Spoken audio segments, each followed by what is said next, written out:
Dia! Vamos a mais um estudo do livro Somos Todos Filhos de Deus. E hoje nós vamos dar sequência ao batismo nas águas. Semana passada falávamos do batismo nas águas, da importância do batismo nas águas. Hoje nós vamos concluir esse capítulo que fala do batismo nas águas. Só que antes eu gostaria de pedir permissão a Deus para abrir a nossa mente, nos dar entendimento, para que essa leitura, esse estudo seja proveitoso. Curve aí a sua cabeça, feche os seus olhos. Poderoso e Senhor da glória, nosso Senhor Jesus. A Ti te gloriamos e te glorificamos pelo privilégio de estarmos na Tua presença. Pai querido, abra o nosso entendimento, meu Pai. Dai-nos a Tua sabedoria para fazer aquilo que o Senhor deseja que venhamos fazer. Pai Santo, abençoa a todos aqueles que participarem desse estudo, meu Pai, abrindo a mente, dando conhecimento, para que eles não venham a cair na cilada e no engano do diabo. Em nome de Jesus. Digam graças a Deus. Queridos, vamos dar sequência aqui na página 75. Semana passada falamos, o batismo nas águas seria desnecessário se a conversão fosse em seguida da morte física, a exemplo do que aconteceu com o ladrão remido na cruz.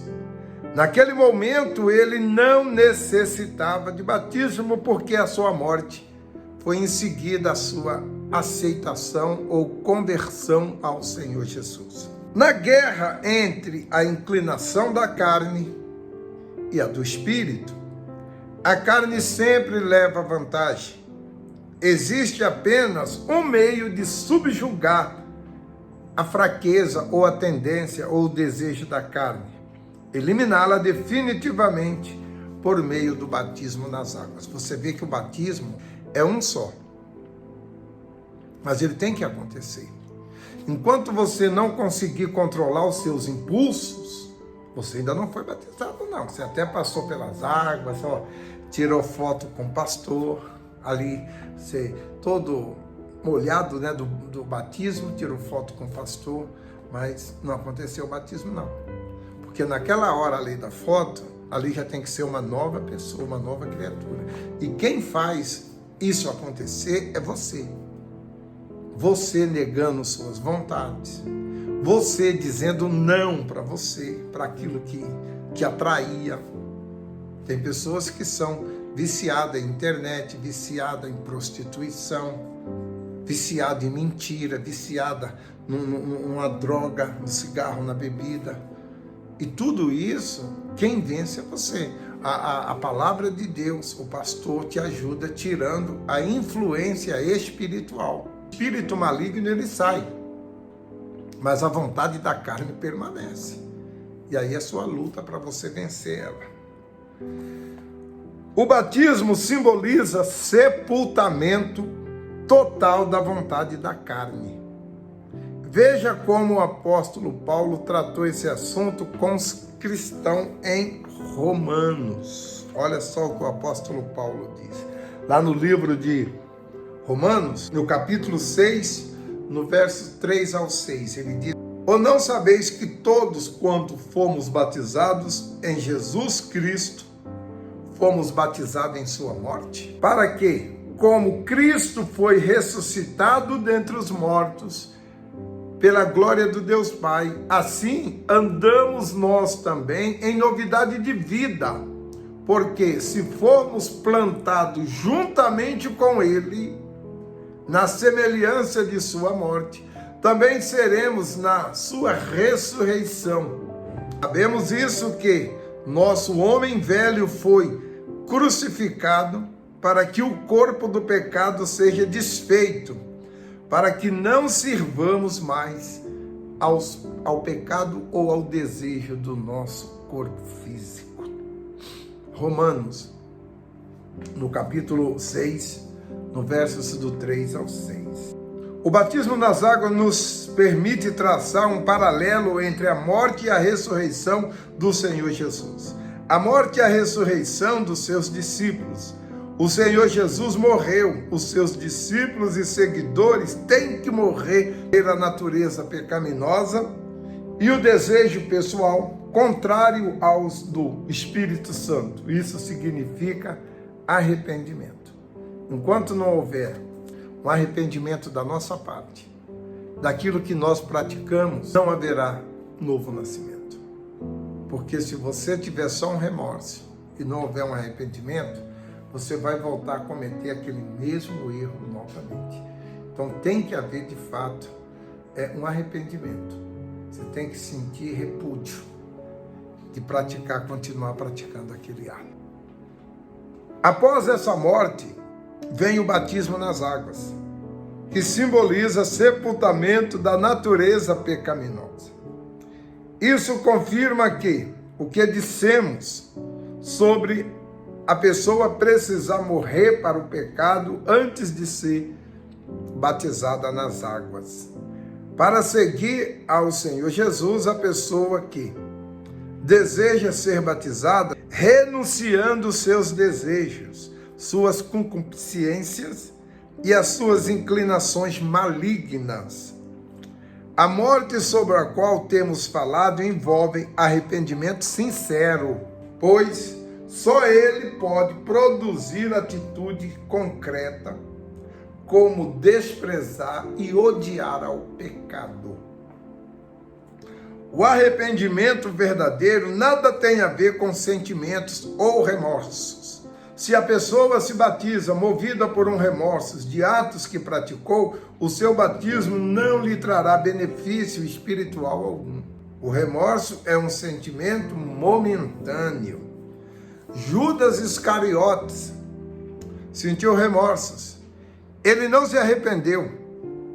O arrependimento é uma atitude consciente de abandonar o erro, seguindo da prática das boas obras. Agora fica mais fácil entender a condição imposta pelo Senhor Jesus para segui-lo.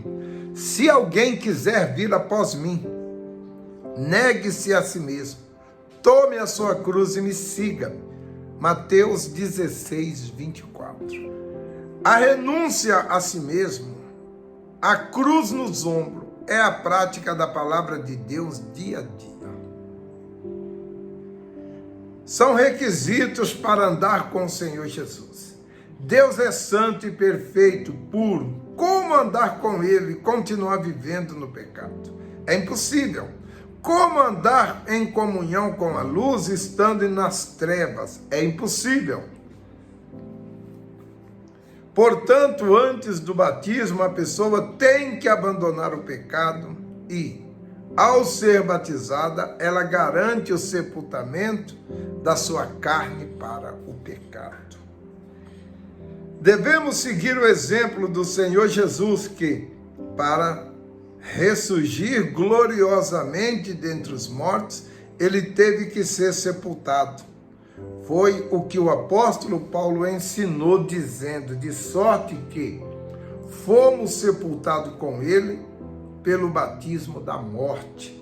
Romanos 6,4. O batismo nas águas representa a morte e o sepultamento do corpo pecaminoso. Mas é necessário que primeiro a pessoa abandone a prática do pecado, senão o seu batismo não terá valor algum. Por isso que muitos crentes são perturbados, pois, apesar de terem sido batizados nas águas, nunca morreram para si, mesmo nem para o mundo, na verdade, porque continua com as mesmas paixões.